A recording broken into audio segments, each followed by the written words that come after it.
Buenas noches, señoras y señores. Para mí es un gusto presentar a un joven escritor que está incursionando en las letras dentro de la escritura ecuatoriana y comarcana. Voy a conversar con Antonio Campoverde. Tiene una trayectoria bastante grande a pesar de ser joven.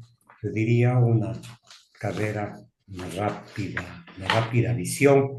Nació en Loja, Ecuador, en 1985. Creo que es uno de los buenos narradores de la literatura ecuatoriana, de la novela. María Emilia es una de las mejores novelas que ha escrito este amigo joven Antonio Campoverde. Bienvenido, me alegro que realmente los jóvenes le pongan cuajo a la vida, como se dice. ¿Cómo así usted incursiona en el campo de la literatura? Cuénteme, ¿cuál es esa vocación? ¿Cómo así le nació? Bienvenido. Muy buenas tardes, Marco. Un gusto saludar a su audiencia de Entre Tintos y Papeles. Le comento que comencé en la literatura a la edad de los 13 años, más o menos, a escribir cuentos, a escribir poesías, porque alguna vez llegó un escritor a la casa de mi abuelo, yo vivía allí con ellos, y le obsequió un libro de poesía. Este escritor era Gonzalo Rodríguez Bustamante, que ya se murió, un gran escritor, un lírico formidable, Ya, y con esto yo me fui guiando un poco para escribir mis primeras poesías y también escribía cuentos de terror en el colegio para alegrar un poco la vida aburrida del colegio en las clases de castellano, en las clases de matemáticas. Entonces a mis compañeros les escribí una hojita, les iba pasando y así fui publicando todos los días un cuento diferente de terror en ese entonces. correcto. Ahora, dentro de la clasificación literaria, usted está dentro de lo que se denomina la obra negra o la literatura negra, que en el sentido de que, incluso peyorativamente hablando, se dice que esta literatura es de denuncia, se dice que este tipo de escritura es como protesta, si cabe la expresión. Entonces, usted, con Emilia, entre la verdad y la tristeza, ataca a quienes abusan del poder, a quienes acusan a quienes abusan de las mujeres, de la niñez, del sistema. Es decir, es una especie de denuncia dentro de su novela. Sí, justamente es una novela de denuncia. Yo trabajé para un juzgado, eh, prácticamente como una especie de negro literario, por 12 años. Entonces, en este tiempo que trabajé allí, me pude empapar bastante de las leyes, sobre todo penales, y fui dándome cuenta también de las injusticias. Y en esta novela, esta es la primera edición, en Ya, esta novela, por ejemplo, a un fiscal inocente se lo acusa del esa es la novela. asesinato Ya, de una correcto. Siga, persona. siga. Siga, siga, siga, por favor. Y entonces utilicé todo mi conocimiento que tenía de las leyes ecuatorianas porque me doy cuenta que en el Ecuador estas falencias hacen que a una persona inocente se la pueda acusar fácilmente sin tener muchas pruebas. Porque las pruebas en el caso de esta novela son, por ejemplo, el informe pericial, por ejemplo, es un informe de la bala, por ejemplo, las versiones de los policías que hicieron el parte policial. Por ejemplo, el informe forense de los muertos y cosas así, pero ninguna está relacionado realmente con el acusado. Sin embargo, con ese tipo de pruebas, usted sabe, como abogado, que con 5 pruebas ya se puede juzgar a una persona. Entonces Aparentemente, ya 5 pruebas. Si usted dice que ha sido un juzgamiento que no correspondía a la realidad, son pruebas aparentes, a lo mejor forjadas, a lo mejor traídas de los cabellos, para imputar un delito a una persona inocente. sí, justamente son, eso le digo, o sea, alguien asesina, pero le echan la culpa al otro. Cuando esta persona, el acusado es un fiscal, él tiene que huir porque él sabe que es muy fácil que, que lo acusen y que pueda ser procesado como un culpable.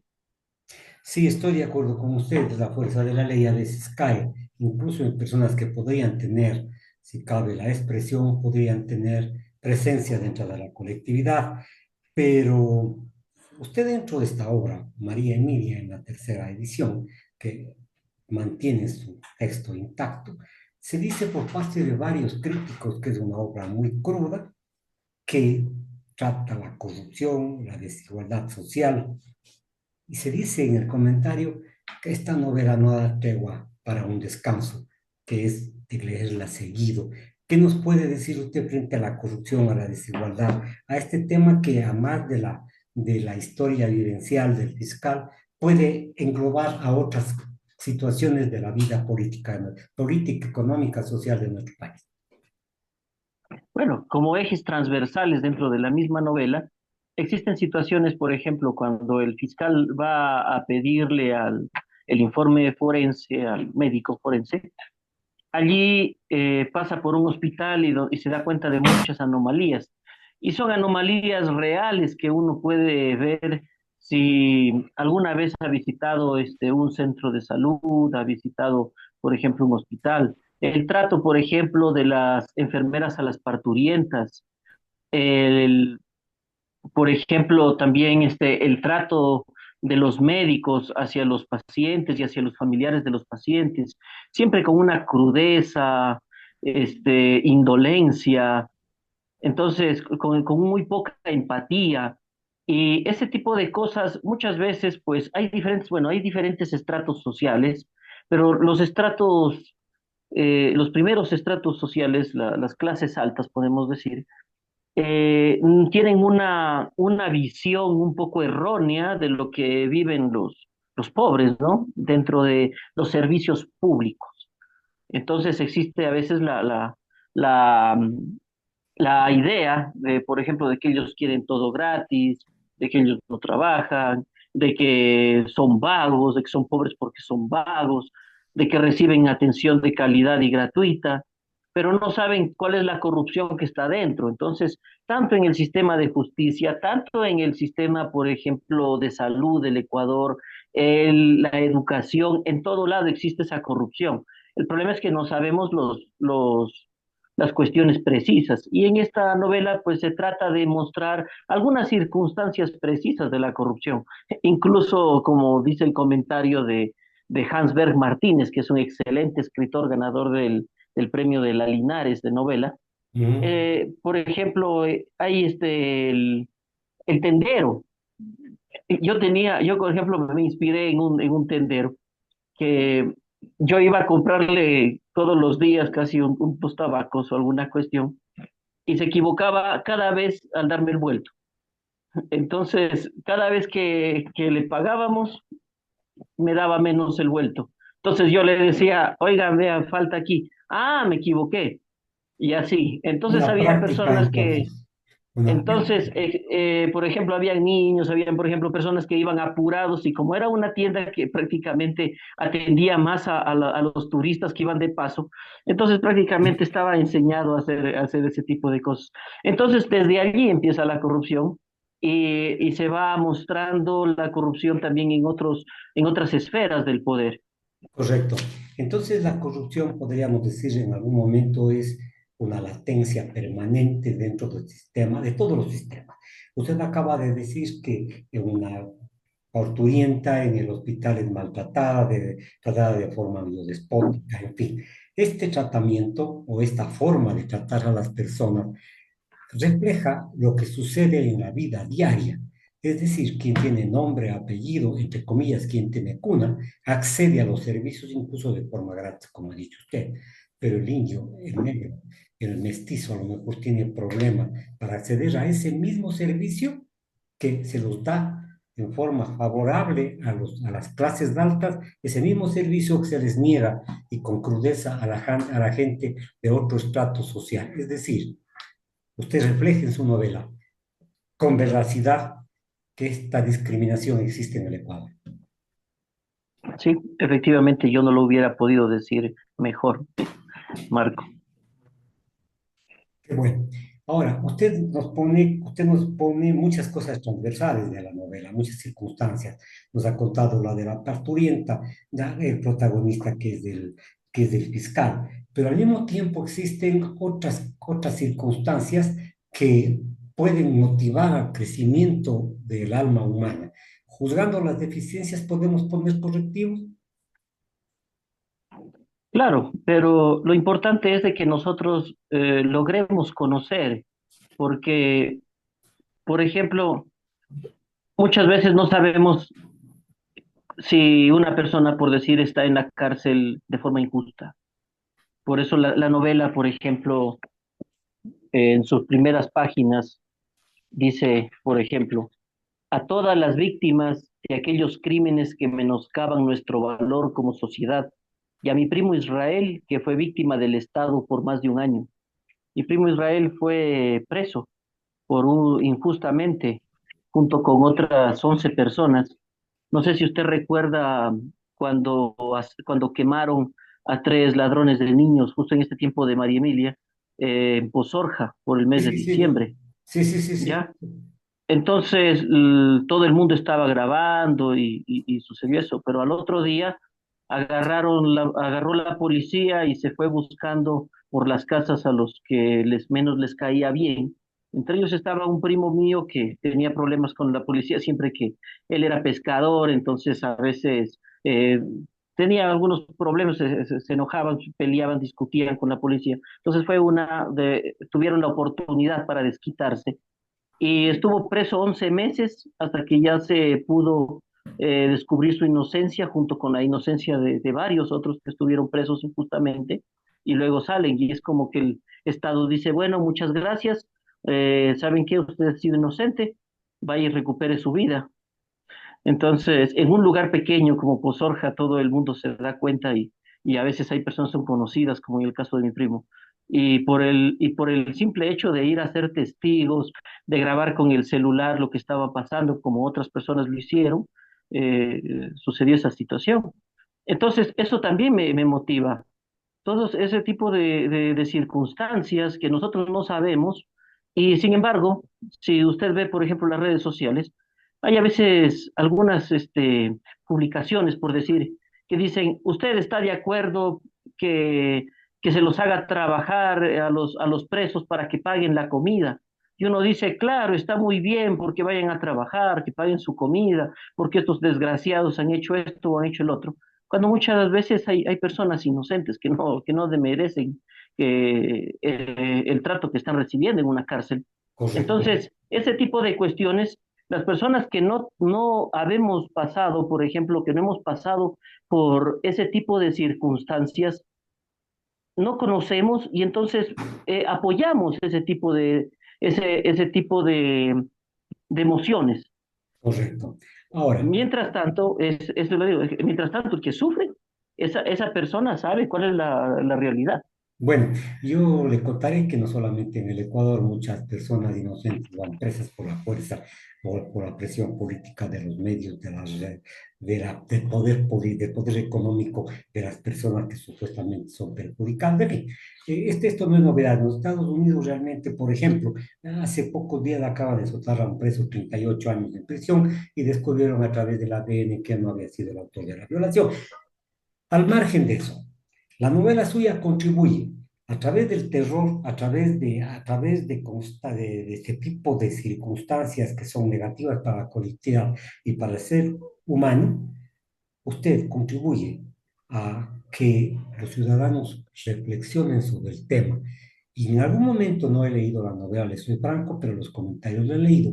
Al final de la novela existe una especie de conclusión especial, de una recuperación de la verdad. Bueno, no existe ese tipo de circunstancias. Sin embargo, cuando nosotros leemos toda la novela, nosotros ya tenemos claro prácticamente el panorama No es necesario y la conclusión, terminamos. o sea, no es necesario que Claro, usted resuma no la hace novela. falta. Sin embargo, aquí hay una pequeña cuestión que quizá, por ejemplo, no hemos tomado en cuenta. Por ejemplo, los desaparecidos en el Ecuador. La niña María Emilia se desapareció, la niña Emilia se llama la original, la que desapareció en Loja, tenía 9 años, Emilia Benavides, Ella fue raptada a la salida de su escuela. Después la violaron en un motel, la grabaron mientras la violaban. Terminan asesinándola, cercenándola y quemando su cuerpo a la salida de Loja, en la vía Loja-Chuquiribamba. Cuando ocurre eso, bueno, María Paula Romo era la ministra del Interior. Ya, Cuando ocurre esto, todos los medios de comunicación de Loja empiezan a sacar una fotografía de Emilia, hacen una cadena radial acerca de este caso, todos los medios, y dan con la verdad, y logran recuperarla en tan poco tiempo. Mientras tanto, hay muchos niños en el Ecuador que se pierden cada vez, pasan años perdidos, muchos meses, y en cambio no han mostrado la misma el mismo afán por encontrarle. Sin embargo, en ese entonces las circunstancias fueron políticas. Debemos recordar que había la consulta popular del 7 veces sí. Entonces, para ellos era crucial hacer las cosas de la forma como ocurrieron. tuviera Y es que, por eso, pues, que esta novela trata de demostrar eso, para que la gente reflexione un poco sobre esta situación. bien interesante la coyuntura política, entonces en algún momento puede sacrificar a inocentes con tal de lograr el objetivo, estoy de acuerdo con usted, pero lo que usted hace referencia de la desaparición de personas es muy constante en la República del Ecuador. La utilización de menores de edad para la pornografía, para el comercio de imágenes, en fin, y para la trata incluso de blancas, es muy difícil en la República del Ecuador.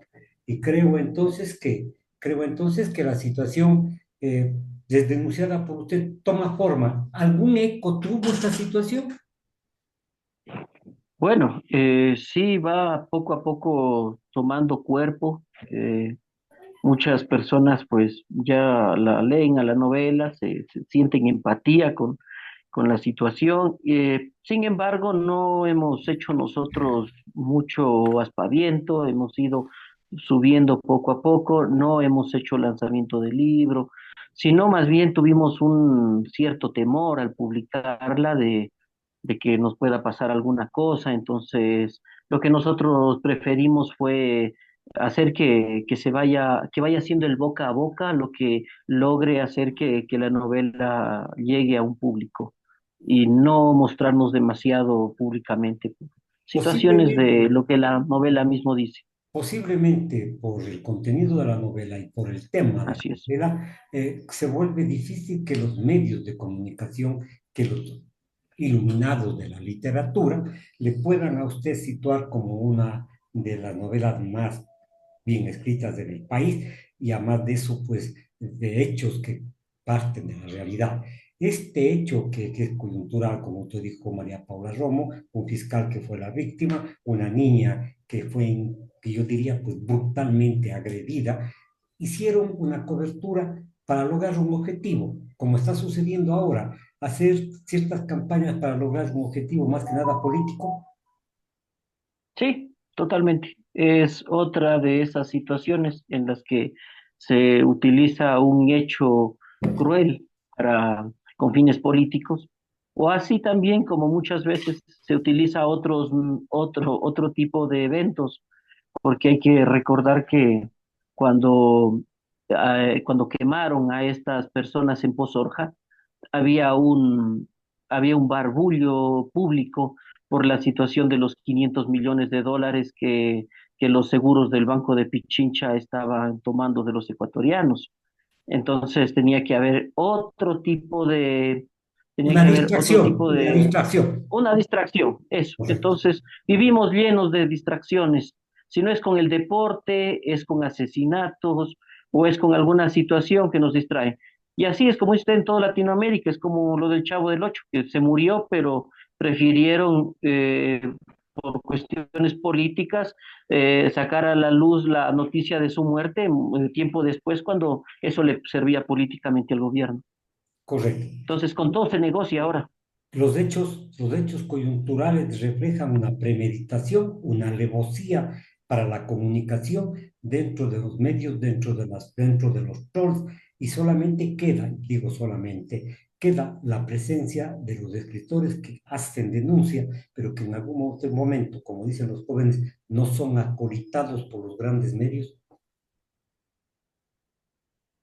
Sí, justamente yo, por ejemplo, a la novela la envié, por ejemplo, a una revista, como dice usted. Claro que esta revista pertenecía al Banco de Pichincha y aunque prometieron hacerle una reseña, una vez que la leyeron, pues les dijo que les ha gustado y todo, pero que tenía supuestamente muchos errores.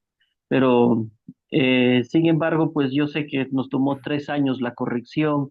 La ha leído, por ejemplo, Lucrecia Maldonado, la ha leído Galo Galarza, la ha leído, por ejemplo, en Cuenca está, por ejemplo, Arias, Ernesto Augusto Arias, Arias, Ernesto, Ernesto Arias, sí. Ernesto Arias, y un montón de escritores muy reconocidos y todos, pues, Carlos Carrión en Loja, y Ya, todos ellos, pues, dicen que la nieto de novela es muy Benjamín Carrión, buena. justamente.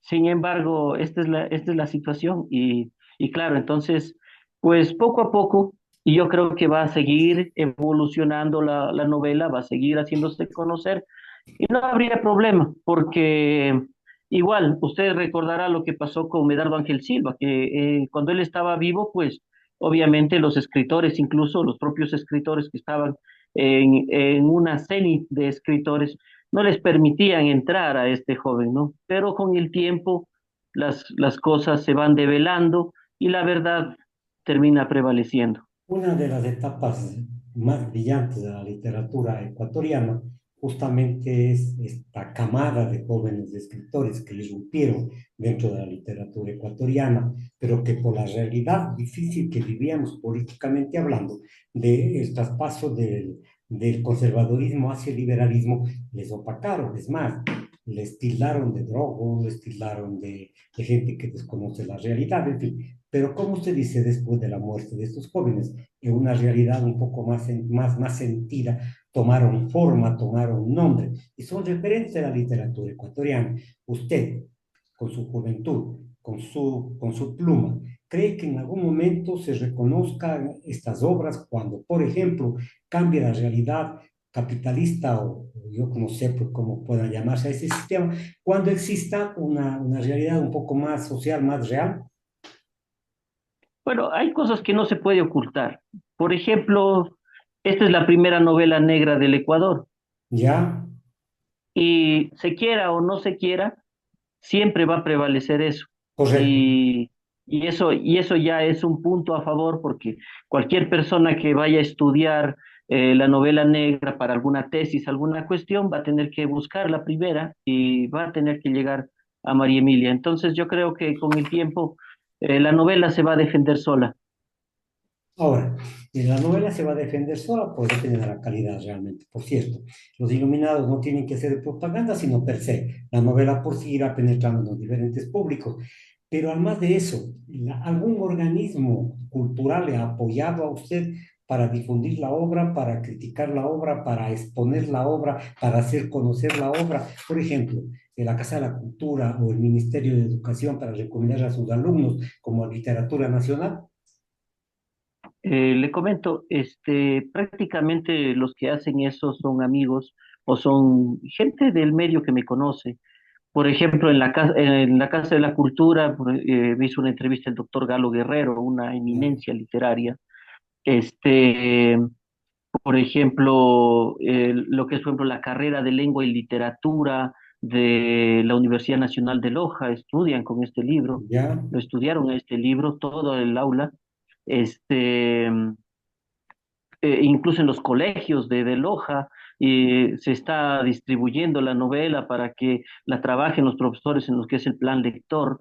No he tenido yo que llegar hasta estas entidades, sino que solitos los estudiantes mismos y muchas veces los profesores, también el editor, por ejemplo, en este caso es Stalin Pasic, el editor de SK Editorial. Él ha Ujú. hecho un trabajo muy grande también al llegar a los colegios, a las universidades, y entonces los profesores han sido los que les han dado apertura. ¿Usted ha participado en algún momento en algún concurso, en alguna distinción de premios a nivel nacional? Bueno, internacionalmente una vez gané un premio que se llama el Howard Phillips Lovecraft de Ya, cuentos de terror en España. correcto. Eh, Esta novela participó para el premio Miguel Riofrío en Loja, que es el premio nacional Correcto. Miguel Riofrío. Sin embargo, pues usted no sé si está enterado de cómo es los premios literarios por dentro, Yo te premio pero uno a de ti los, hoy, yo te premio a ti hoy, tú mañana me devuelves de favor y me eh, premias a mí. Pero si no es a mí, le premio eso, a mi primo, así es. Es la- así es. Entonces, uno de los jueces había sido el doctor Carlos Carrión. Ya, Y yo pues me entero ya cuando termina el concurso. Yo fui totalmente legal, en ningún momento averigüé cuáles eran los jueces ni nada. Cuando ya se acaba el concurso, a mí me llamó la atención, porque pues en este libro mi esposa y yo le pusimos alma, corazón y vida, y además la historia pues era una historia que sabíamos que iba a pegar. ya. Entonces le pregunto al doctor Carlos Carrión, le voy a buscar en su casa y le digo, ¿qué pasó con esta novela? ¿Si le gustó o no valió? ¿Qué pasó? Entonces me dice, es una novela que va así como que al grano, al grano, al grano, al grano, una policial. Sí, oh, que es bonita la novela, que le gustó y todo lo demás. Entonces, gracias a eso es lo que yo llevo después la novela a una editorial. No ganó ese premio, el libro que ganó ese premio no está tan relevante, prácticamente llegó hasta ahí. Entonces, eso pues da una significancia de que este libro sí tiene su potencial. Entre la trinca y el triunfo existe muy poca diferencia. Yo quiero decir, éticamente a veces esas barreras se rompen. Yo quiero felicitarle a usted a nombre del programa Entre Tintos y Papel. Esta programación se ve en el extranjero a través de Radio Sone en YouTube. Me alegro de que usted haya incursionado con esto en la literatura. ¿Algún momento ha sido invitado usted por alguna escuela de filosofía en el país, de literatura? No, no he sido invitado por escuelas de ninguna índole. De hecho, he sido invitado sí para ir a los colegios, a donde hacen las presentaciones, a ver si quieren hablar con los autores, pero por la misma situación de lo que expongo en la novela, yo trato de llevar estar reservado. Incluso fui invitado para la Feria de Guadalajara, el 2023. Fui invitado para la primera feria de Cajamarca, fui invitado también incluso para un evento que hubo acá en Chile, pero no, yo no salgo mucho de mi casa prácticamente. Trato de ser muy reservado en ese sentido literario. Ahora, a mí me llama la atención una parte del comentario sobre su novela. Dice que la novela locuaz, revolucionaria por la estética de la fealdad que representa, pero está suplida por la exquisitez del lenguaje, lúcido, normal, natural, atrevido, descarnado, pero ante todo fehaciente. También tiene la fealdad un lado positivo, también tiene la fealdad una situación que amarra al lector para continuar con la obra, para continuar en la lectura de la obra. Por supuesto. Por ejemplo, si no, pues la metamorfosis de Kafka no fuera la metamorfosis. Entonces, soy tan fan de Kafka que a mi hijo le puse Franz, Franz Ya, Steven por Franz Kafka y Stephen King, el ajá, autor Kafka y el autor de terror. correcto. Entonces, yo justamente me voy por ese lado, me encanta escribir terror, descripciones así descarnadas. Entonces, eso ha hecho, pues, en el tiempo que fui forjando cuentos, unos más inhumanos que otros y todo, con muchas descripciones, transformaciones en animales eh, crueles y situaciones así. Todo eso, pues, me llevó a que yo ya pueda perfilar una novela ya con distintos matices. Usted cuando va a dormirse es antiguo, No, de rostro soy, distorsionado. soy totalmente ateo. Ya, correcto. No dice entonces en algún momento que por allí le vemos paz y tranquilidad, lo que usted está causando terror y miedo, porque a veces la verdad causa terror y miedo. Más o menos, no terror y miedo, sino más bien lo que logra la gente es abrir los ojos. Y el problema, o sea, la gente que está un poquito porque o sea, hay gente que se cree todo lo que dicen los medios de comunicación, hay personas que viven en una burbuja, pero esta novela pues ayuda a romper esa burbuja y entonces a uno le deja pensando. Y me parece que eso es pues lo bueno de esta novela, ayudar a ciertas personas a que abran los ojos ante la realidad. Y claro, es terrible también porque usted sabe que a veces cuando uno es tontito de la realidad, uno vive más feliz, más tranquilo.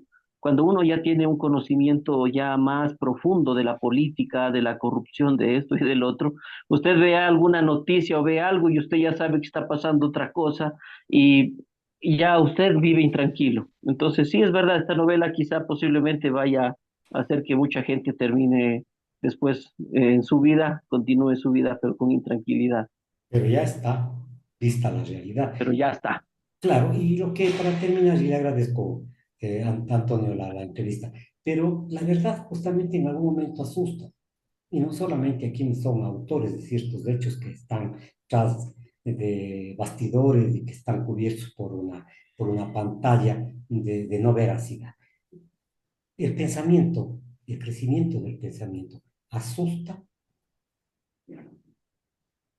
Yo pienso que, o sea, simplemente se trata de que, o sea, la pregunta, la suya es muy profunda. Usted me acaba de hacer una pregunta muy difícil y muy profunda y muy personal también, ¿no? Entonces, yo pienso que no asusta eso, pero sin embargo, usted se asusta cuando ya después, cuando ya llega ese pensamiento, cuando ya ¿Correcto? usted ya empieza a filosofar ya sobre los acontecimientos y todo eso. Entonces ahí ya le asusta la realidad y ahí uno vive con miedo y ahí uno ya no se cree cualquier cosa. Ahí usted ve un carro desconocido fuera de su casa y ya no se la cree de que solamente está estacionado porque sí, porque posiblemente algo puede estar pasando. Entonces, es terrible. O está en una llamada, por ejemplo, de WhatsApp y escucha interferencias como que de un radio de estos walkie-talkies. Entonces, ahí ya le asusta la realidad, ¿no?